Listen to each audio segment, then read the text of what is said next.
These are 3 tips to designing a good tattoo. We need to consider the aging of the tattoo.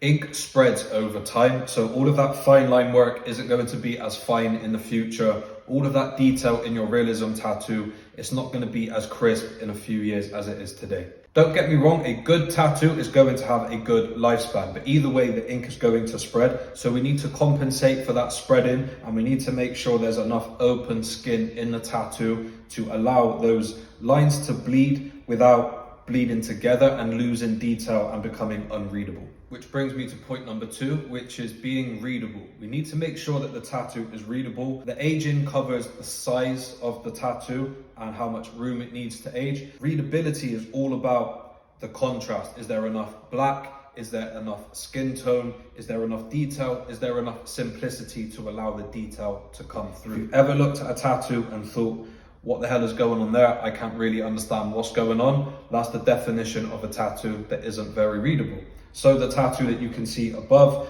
I made sure that there was enough contrast and size so that it was going to age well and so that it was also very readable. There's enough black, enough skin tone and enough shading in between to give it detail, but enough simplicity so that it's readable. And then number 3, for the bigger tattoos, this does apply to smaller tattoos as well, but we need to consider the flow and the placement of the tattoo. We need to consider the body part. How is the body part going to move? Does the tattoo distort with it? Does it complement the shape of the body and the muscles that the tattoo is sat on top of?